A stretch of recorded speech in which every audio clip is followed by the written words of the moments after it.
Chapter 5 Sticklebacks and Their Nests, the Bullhead, the Rock Cod, the Chirus Flatfish. The genus Codoidae, fish having mailed cheeks, has a great many representatives common on Vancouver Island and the British Columbian coasts. The least of the family, the stickleback, is so singularly different from other fishes in its habits as to merit the first consideration. In the months of July and August, it would be difficult to find a stream, large or small, swift or slow, lake, pool, or muddy estuary, east and west of the Cascades Mountains, that has not in its immense shoals of that of most irritable and pugnacious little fish that stickleback, ever ready on the slightest provocation to engage in a battle, lend a friend or foe, but rub against his royal person or come near his private subaqueous garden than he deems consistent with safety or good behavior.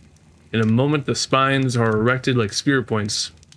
The little tiny eyes glow with fury, the colors decking his scaly armor intensify and flash with a kind of phosphorescent brightness, until the diminutive gladiator looks the impersonation of rage and fury.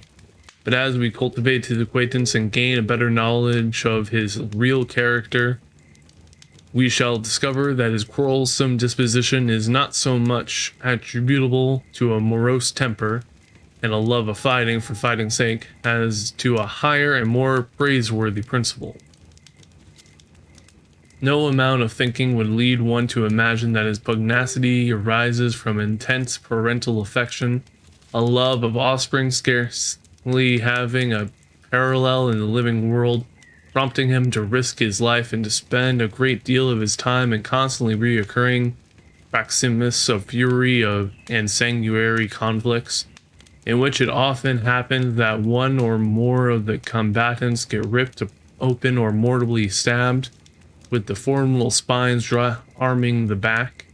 Skill in stickleback's battles appears to be consistent in rapidly diving under an adversary, then, as suddenly rising and driving the spines to his sides and stomach, the little furies swim round and round, their noses tightly jammed together.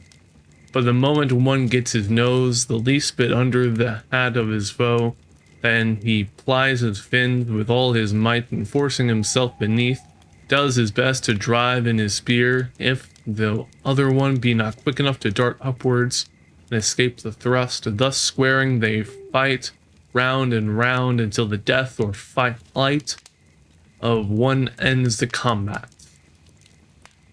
I have often, when tired, lain down on the bank of a stream beneath the friendly shade of some leafy tree and gazing into its depth, watched the sticklebacks either guarding their nests already built or busy in their construction. The sight is generally amongst the stems of aquatic plants, where the water always flows but not too swiftly.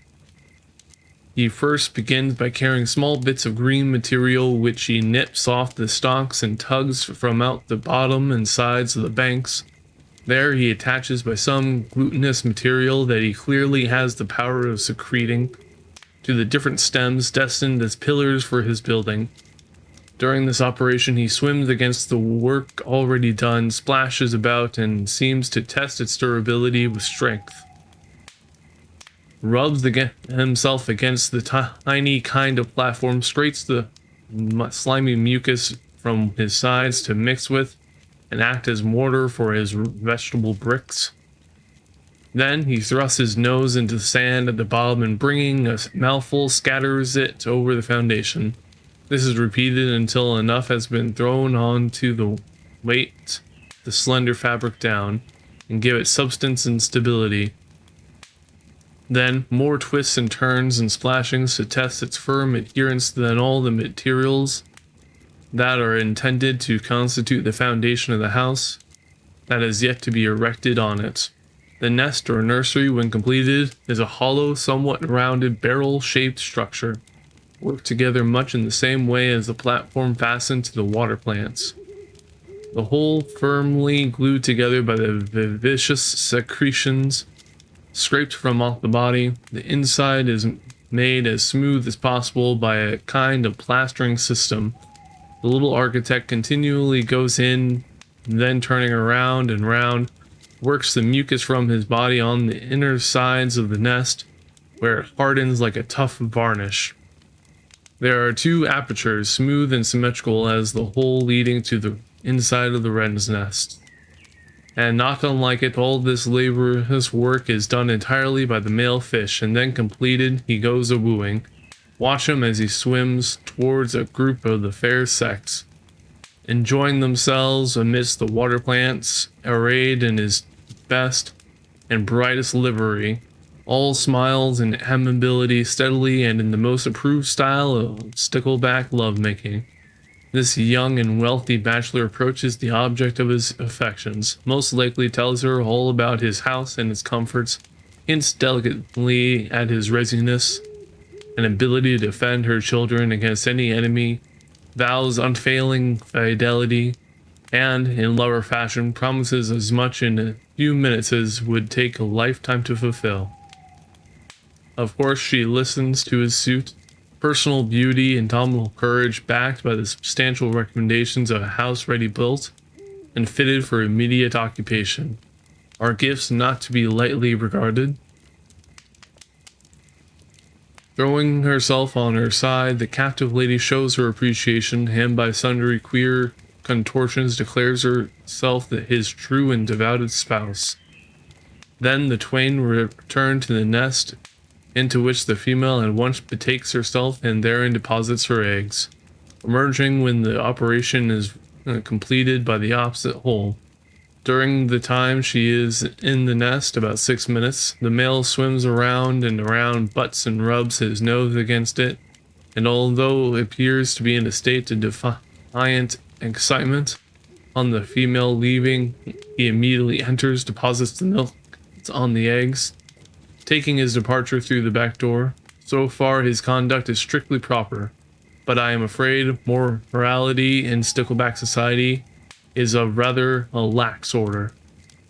No wonder has this lady, his first love, taken her departure. Then he at once seeks another, introduces her as he did this first, and so on, wife after wife, until the nest is filled with eggs, layer upon layer, milk being carefully deposited between each stratum of ova, as it necessary there should be 2 holes by which ingress and egress can be readily accomplished, though it is equally essential in order, in another point of view, to fertilize fish eggs.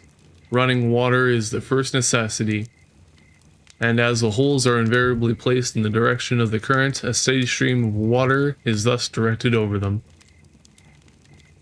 For 6 weeks and sometimes a few days more, the papa keeps untiring sentry over his treasure, and a hard time he has of it too. Enemies of all sorts, even the females of his own species, have a weakness for the new laid eggs, hover around his brimming nest, and battles are of hourly occurrence, for he defies them all, even to predatory water beetles, that, despite their horny armor, often get a fatal lance wound from this ferocious fish.